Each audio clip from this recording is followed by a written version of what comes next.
नमस्कार, मैं हूं रवि खैंत्रा। चैनल पर वक्त है तीन बड़ी खबरों का। पहली बड़ी खबर से शुरुआत करते हैं। देवरिया के रुच्चापार गांव में ग्राम प्रधान के 4 साल पूरे होने पर यहां देवरिया के लोगों ने इस गांव में विकास नहीं हुआ यह आरोप लगाया। ग्रामीणों ने गांव पर कितना धन खर्च किया गया और क्या क्या काम कराए गए ये जानने के लिए आरटीआई के जरिए ब्यौरा मांगा, जिसमें यह स्पष्ट हुआ कि गांव के अधूरे कार्यों को भी पूरा दिखाकर ग्राम प्रधान ने सरकारी धन का गबन किया है, जिसको लेकर आक्रोशित ग्रामीणों ने तहसील से लेकर जिला स्तर तक शिकायती पत्र दिया और मामले में कार्रवाई करने की मांग की। ग्रामीणों ने आरोप लगाया कि ग्राम प्रधान जांच अधिकारियों को पैसे देकर रिपोर्ट नहीं लगने दे रहे हैं।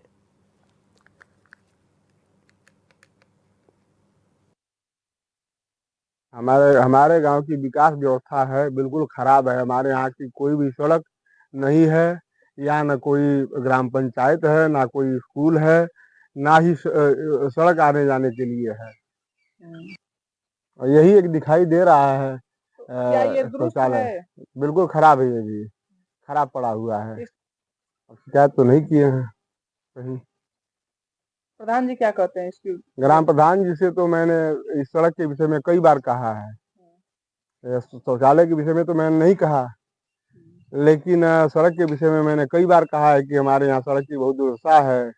और इस सड़क से बड़का गांव, अमाव, बिजला पार तीनों गांव के लोग प्रभावित होते हैं, तो उसको बनवा दीजिए। बरसात में फेल हो जाता है व्यवस्था।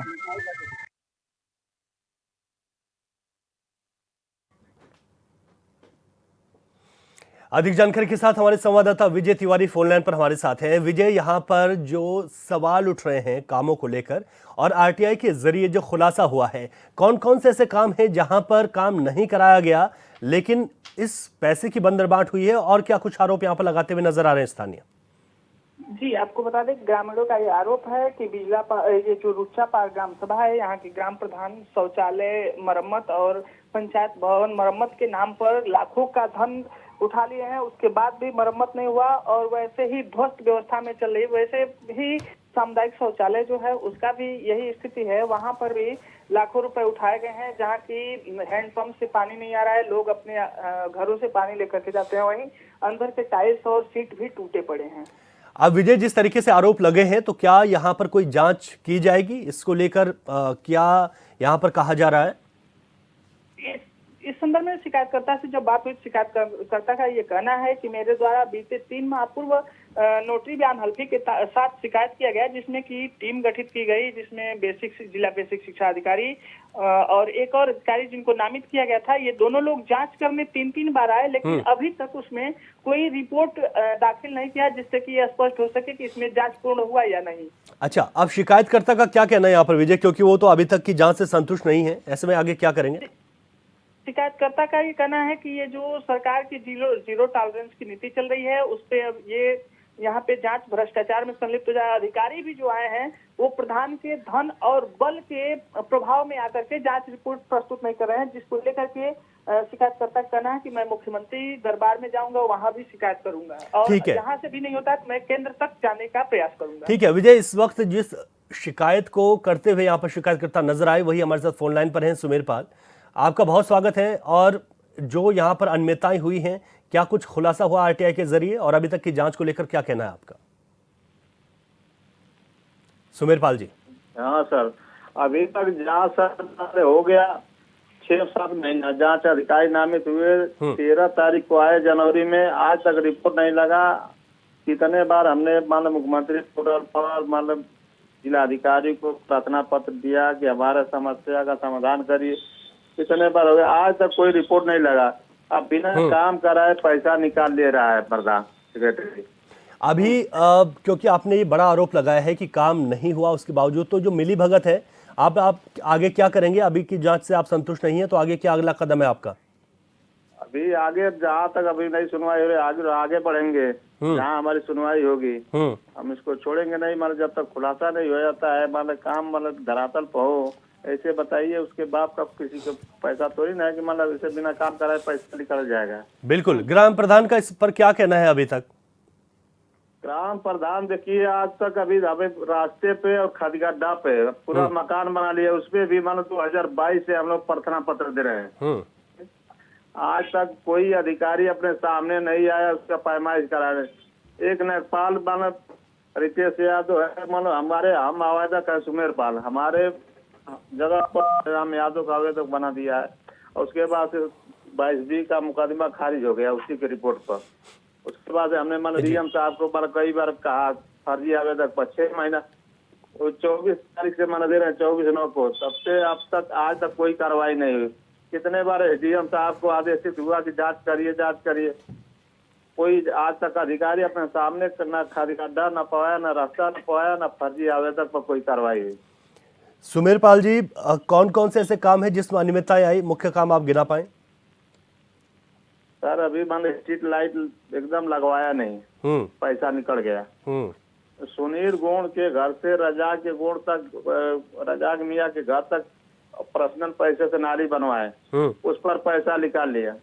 सोकथा है, मानो सोकथा एक आदमी का पूरा 3-4 लाख रुपया उसमें लिखा है, एक आदमी का बस नाम दिया है कि हाँ इनका सोकथा बना है, आज तक किसी का नाम नहीं उसमें है कि हाँ इनका बना है। इतना मतलब गिनाओ, इंटरलॉकिंग मान पूर्व प्रधान द्वारा कराया गया है, पैसा निकाल लिया है। कई काम है जो मैंने शपथ पत्र में लिखा है सर जी, ठीक ना, आज तक कोई काम नहीं। ये मान देखिए, जैसे पंचायत भवन है, यहाँ पर लगा है टोटी है, मान टंकी है, मतलब आज तक जब से लगा है तब तक मोटर चला ही नहीं, टंकी भरा नहीं, ना परम्पर कल नल टूटा है।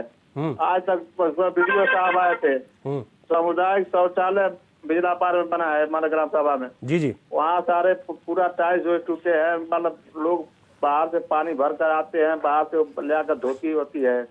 हाँ, उसका तनख्वाह मतलब बोलती है मतलब 6,000 मिलता है, 3,000 रुपया हर महीने प्रधान जी ले लेते हैं। आज तक उस पर कोई मेंटेन, हरदम उसका पैसा मतलब खर्च निकाल ले रहे हैं, तो बार बार पैसा निकाला जाता है। शौचालय के देख लीजिए वीडियो है माना हमारे पास। सुमेर जी, आप कह रहे हैं कि ग्राम प्रधान की ओर से बिना काम किए ही पैसा निकाल दिया जाता है, पैसे की बंदरबाट हो रही है, क्या आपको लगता है कि कुछ और लोगों की संलिप्तता मिलीभगत इस पूरे मामले में है? हाँ, सेक्रेटरी है, ब्लॉक के अधिकारी है, रेडियो पंचायत सब मानो रेडियो पंचायत एक बार दरखास्त जांच कर चुके हैं, जांच में इधर उधर वही तो रिपोर्ट लगा दे रहे हैं। हाँ, पूरा काम बिगाड़ने वाले रेडियो पंचायत है सर। ठीक है, बहुत शुक्रिया आपका सुमेर पाल जी, आपने पूरी जानकारी दी। इस वक्त हमारे साथ स्थानीय भी जुड़ गए हैं, स्थानीय लोगों से भी बातचीत कर लेते हैं कि क्या उनका यहाँ पर पूरा कहना है। आप लोग जो काम यहाँ पर प्रधान की ओर से किए जा रहे हैं और उस पर सवाल उठ रहे हैं, क्या कुछ कहना है आपका? प्रधान जो है वो पैसा निकालने रहे लेकिन कोई काम नहीं हो पा रहा है। उनके जांच के लिए भी हम लोगों ने कई बार वहाँ पे डीएम साहिब अधिकारी कई लोगों के पास अच्छा क्या प्रार्थना पत्र वगैरह दिया गया है, लेकिन कोई कार्यवाही नहीं हुई है। ऊपर से जो ग्राम प्रधान है खाद गड्ढे में उनका कब्जा भी है, वो भी खाली कराने के लिए दिया गया, लेकिन उससे कोई कार्यवाही नहीं हुई है। आदित्य जी, क्या लगता है आपको कि आप लोग लगातार शिकायतें कर रहे हैं, गांव में जो काम होना चाहिए था ठीक ढंग से वो नहीं हो रहा है और उसके बाद भी कार्रवाई नहीं हो रही है, इसके पीछे वजह क्या लगती है आप लोगों को? कार्रवाई की क्या वजह? सीधी सी वजह है कि भाई कोई भी अगला अगर जो वो काम नहीं कर रहा है तो इसका मतलब ये है कि वो अगले व्यक्ति से पैसे ले रहा है, जो गलत होगा वो पैसे देगा। हम सही है तो हमारे पास पैसे नहीं है, हम अपने सही कार्य के लिए दौड़ सकते हैं। कार्रवाई ना होना ग्राम प्रधान पर, इसकी वजह क्या लग रही है आपको? हाँ, उसकी उचित कार्रवाई होनी। अरे एक बात भी, बेसिक शिक्षा अधिकारी के साथ और भी लोग वहाँ पे आए थे, लगभग जनवरी में आए थे वो लोग, और अभी तक उस पर रिपोर्ट नहीं लगा है। जांच के भी गए थे, उनको रिपोर्ट भी तो लगाना चाहिए कि हाँ ये रिपोर्ट लगाया गया है, तो रिपोर्ट भी नहीं लगाया है आज भी तक। जी ठीक है, बहुत शुक्रिया आपका आदित्य जी, आपने बताया कि गांव में जो काम होने चाहिए थे वो काम नहीं हो रहे हैं और यही वजह है। आगे बढ़ते हैं, दूसरी बड़ी खबर का रुख करेंगे। उत्तराखंड में आबकारी विभाग की कार्यशैली पर लगातार सवाल उठ रहे हैं और ऐसा इसलिए क्योंकि विभाग ने उन इलाकों में शराब की दुकानें खोलने का लाइसेंस दे दिया जहां इसकी आवश्यकता नहीं है। लिहाजा लोग विभाग के खिलाफ धरना प्रदर्शन कर रहे हैं, लेकिन आरोप है कि कोई सुनने के लिए तैयार नहीं। वहीं नैनीताल के रामनगर में भी अंग्रेजी शराब की दुकान खोले जाने को लेकर जबरदस्त विरोध शुरू हो गया है। इस रिपोर्ट में देखिए।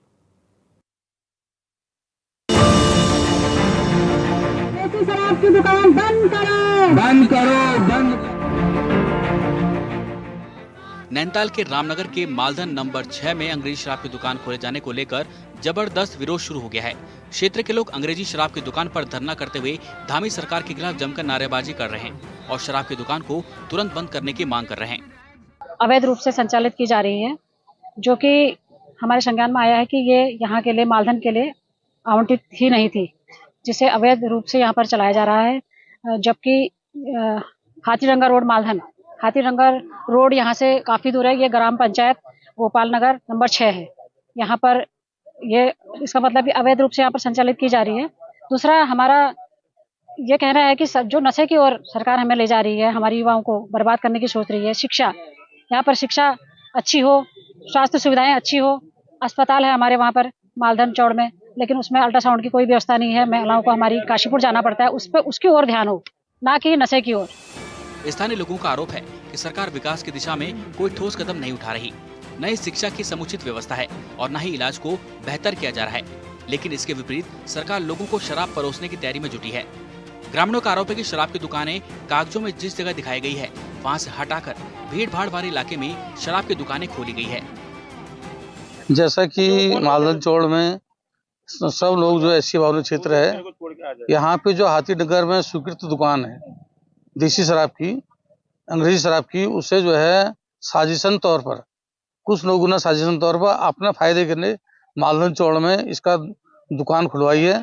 उसका हम सभी लोग जनप्रतिनिधि इसका विरोध कर रहे हैं। मातृशक्ति इसमें विरोध में है, सब लोग युवा साथी इसमें विरोध में है कि इस दुकान का विरोध होना चाहिए। जहाँ इसकी दुकान की स्वीकृति है उस वहाँ पे दुकान खोली जाए। अगर सरकार इस बात को हमारी नहीं सुनती तो हमारे अग्नि रणनीति रहेगी कि हमें कर्मिक अनशन, और कर्मिक अनशन से भी अगर नहीं होगा तो हमें धरना आमरण अनशन करना पड़ेगा। तो हमें हर रूप उस पर जाने को हम तैयार हैं जब तक ये दुकान बंद नहीं होगी। हमें ये अनुसूचित जाति क्षेत्र में इन्होंने मदिरा की दुकान खोल रखी है। हम इसका विरोध कर रहे हैं और ये क्षेत्र शांत वातावरण में शांति वातावरण का क्षेत्र है, पर जहाँ पर ये मदिरा की दुकान खोल रहे हैं, इससे मालधन चौड़ क्षेत्र बिक जाएगा। मालधन चौड़ क्षेत्र यहाँ पर उजड़ जाएगा। ग्रामीणों का आरोप है कि पेपर में दुकान की जगह कहीं और दर्शाई गई है और दुकान कहीं और खोली जा रही है, जिससे महिलाओं और बच्चों की सुरक्षा को लेकर भी गंभीर सवाल खड़े हो रहे हैं। इससे पहले भी युवाओं ने धामी सरकार का पुतला दहन कर शराब की दुकान का विरोध किया था, लेकिन अब यह विरोध और उग्र रूप ले चुका है। मालधन की जनता साफ कह रही है कि उन्हें शराब की दुकान नहीं बल्कि बेहतर भविष्य चाहिए। माताएं बहनें सब लोग यहाँ पर शराब के ठेके के विरोध में यहाँ पर आई हुई है। यहाँ पर कोई रोजगार का ऐसा साधन होना चाहिए, क्योंकि देखिए सभी माताएं बहनें सभी लोग शराब से परेशान हैं। इसीलिए आज यहाँ पर सड़कों पर बैठी हुई हैं, जो कि हम लोगों ने सरकार चुनते समय ऐसा सोचा भी नहीं होगा कि हमें रोड में बैठना पड़ेगा। उस समय बड़े बड़े वादे किए जाते हैं, अच्छी शिक्षा मिलेगी, अच्छा स्वास्थ्य मिलेगा, लेकिन आज हमें मिला है शराब का ठेका। विरोध में धरने पर बैठे मालधन के लोगों का कहना है कि शिक्षा, स्वास्थ्य और रोजगार की मांग को नजरअंदाज कर सरकार जिस तरह शराब की दुकानें खोल रही है, उससे जन आक्रोश लगातार बढ़ता जा रहा है। जनता का कहना है कि अगर ये शराब की दुकान सरकार बंद नहीं करती तो हम पहले आमरण अनशन करेंगे। रामनगर से HN 24/7 के लिए सलीम अहमद साहिल की रिपोर्ट। देसी शराब की दुकान बंद करो, बंद करो, बंद करो।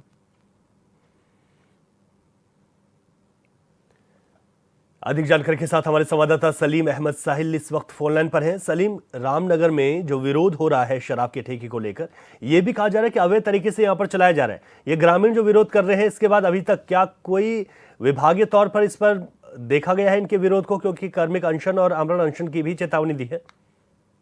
अभी मैं आपको बता दूं, ये पूरा मामला है, ये देसी अंग्रेजी शराब के ठेकों को लेकर के उठाया और ये टेंडर अभी हाल ही में हुए थे। और ग्रामीणों का ये आरोप है कि ये ठेका जो है खुलना था, ये हाथीडंगर के नाम से स्वीकृत हुआ था, जबकि गलत तरीके से इसको ग्रामीण क्षेत्र मालधन में खोल दिया गया है। और जिस दिन से ये ठेका यहाँ पे संचालित हुआ है, उस दिन से लगातार ग्रामीण जो है यहाँ पे धरना प्रदर्शन कर रहे हैं। ग्रामीणों की ये मांग है कि जहाँ एक तरफ हम शिक्षा, स्वास्थ्य की मांग कर रहे हैं, हमारे वहाँ अच्छी स्वास्थ्य की सेवाएं नहीं है, हमारे वहाँ अच्छी शिक्षा नहीं मिल पा रही है, वहीं दूसरी तरफ सरकार के ऊपर वो आरोप लगा रहे हैं कि सरकार जो है युवाओं को नशे की तरफ धकेलने का काम कर रही है। उसको लेकर उनका साफ ये कहना है कि अगर ठेके को समय रहते बंद नहीं किया गया तो हम जो है पहले कर्मिक अनशन करेंगे, उसके बाद आमरण अनशन पर अनिश्चित काल के लिए बैठ जाएंगे। जी सलीम, इस पर अभी क्यों विभाग की ओर से कुछ कहा गया है, लोक प्रशासन की ओर से? जी अभी कोई ऐसा जवाब प्रशासन की तरफ से नहीं आया। फिलहाल अभी ठेका जो है वर्तमान में संचालित है और ग्रामीणों ने धरना प्रदर्शन करके चेतावनी दी है, लेकिन अभी प्रशासन की तरफ से कोई भी कदम उठता हुआ दिखाई नहीं दिया है। जी सलीम, प्रदर्शन को लेकर क्या अपडेट है, अभी ताजा अपडेट, क्या लोग अभी डटे हुए हैं यहाँ? नहीं, लोगों ने कल प्रदर्शन किया था। लोगों ने अब ये कह दिया है कि अभी उन्होंने टाइम दिया है सरकार को कि अगर 7 से 8 दिन के अंदर अगर इस पर कोई कार्रवाई नहीं करते, ठेके में हटाने की कार्रवाई नहीं होती है, तो उसके बाद जो है हम लोग धरना प्रदर्शन करेंगे और आवरण अनशन पर भी हम लोग बैठेंगे। फिलहाल अभी लोगों ने ये कहा है कि 7 दिन का हम टाइम दे रहे हैं प्रशासन को। अगर प्रशासन हमारी नहीं सुनता है और इस पर कार्रवाई नहीं करता है तो उसके बाद जो है हम इस आंदोलन को आगे बढ़ाएंगे। इसके साथ ही ग्रामीणों का ये भी आरोप है कि ये ठेका जो है आबादी में खोला गया है लाकर के, जबकि ये हाथीनगर जहां ये ठेका खोला गया उससे लगभग 8 किलोमीटर पीछे एक जगह हाथीनगर पड़ती है, वहां के नाम से स्वीकृत किया गया था। तो इसको गलत तरीके से यहाँ सांठगांठ करके खोला गया है और जो ये जो है अवैध मान रहे हैं ग्रामीण इसको। उनका एक साफ ये कहना है कि अगर इसको नहीं हटाया जाता है तो आने वाले समय में इसके जो दुष्परिणाम है वो युवाओं में देखने के लिए मिलेंगे। युवा जो है नशे की और जो है वो अग्रसर हो जाएंगे। जी बिल्कुल। सलीम, क्या अभी मौके पर जो यहाँ पर शराब का ठेका है वो संचालित होता हुआ दिखाई दे रहा है? वो संचालित वहां पर लगातार किया जा रहा है?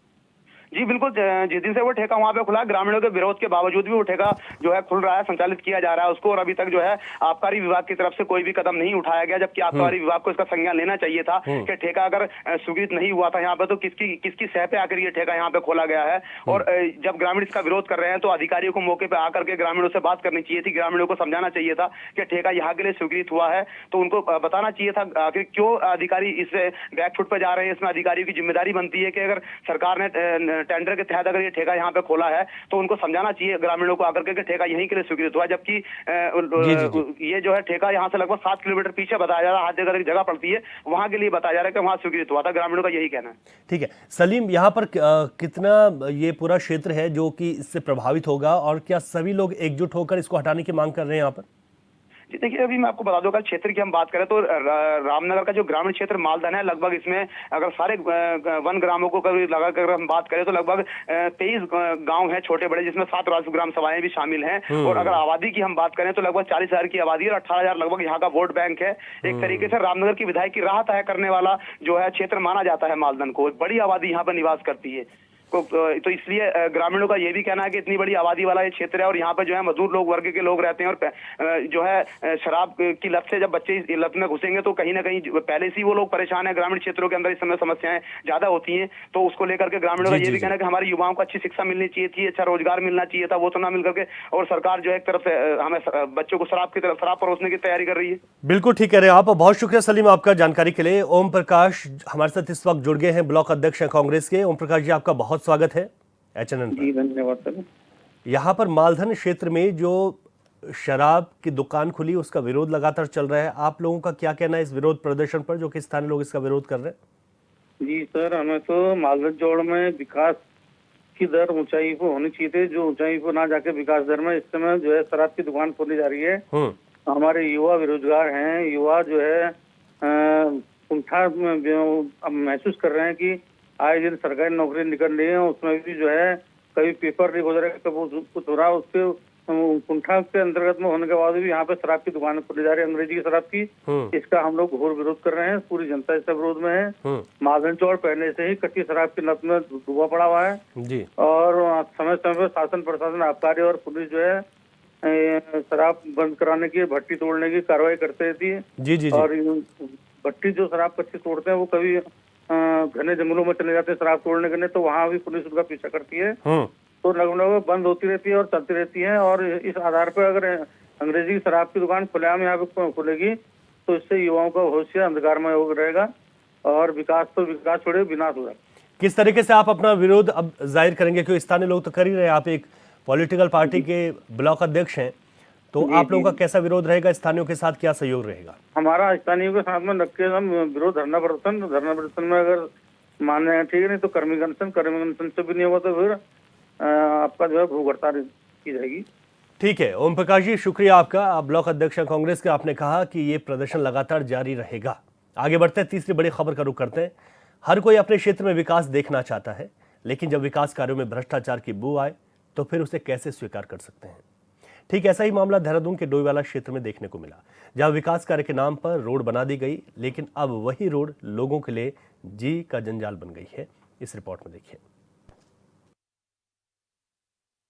ये यहीं से नाला आता है, घरों में पहुंचता है ये पानी।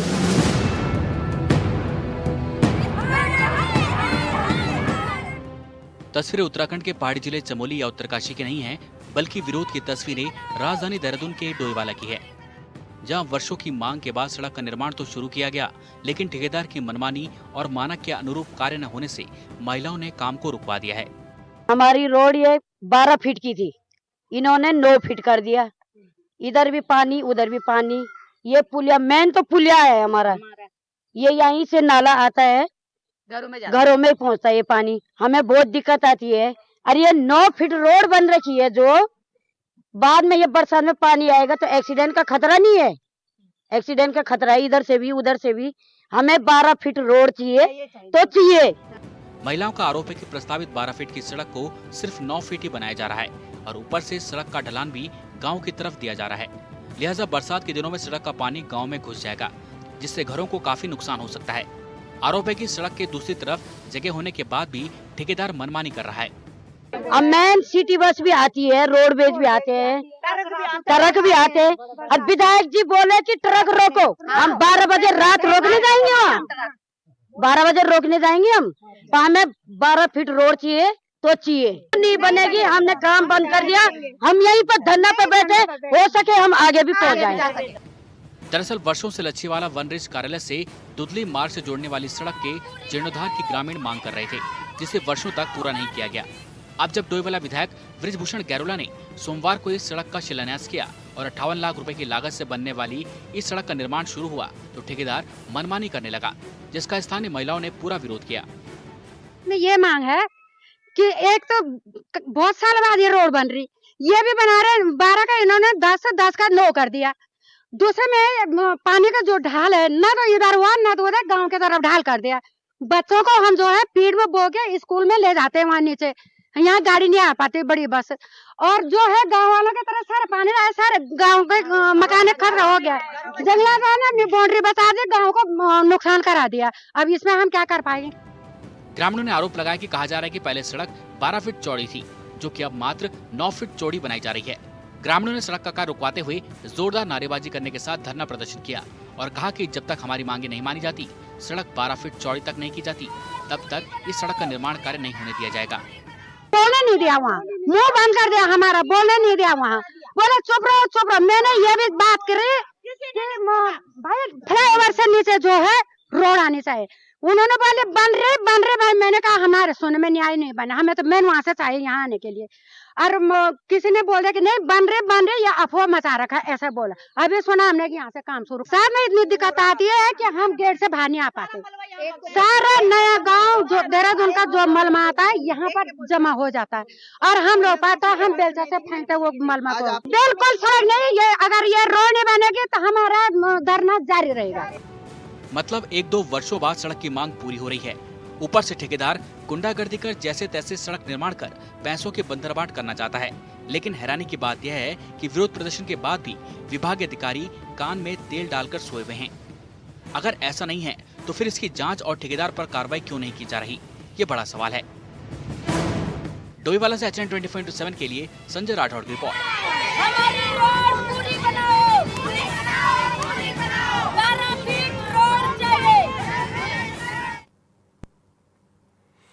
और 3 बड़ी खबरों में अभी के लिए इतना ही। खबरों से अपडेट रहे और देखते रहे HN 24/7। इजाजत दीजिए, नमस्कार।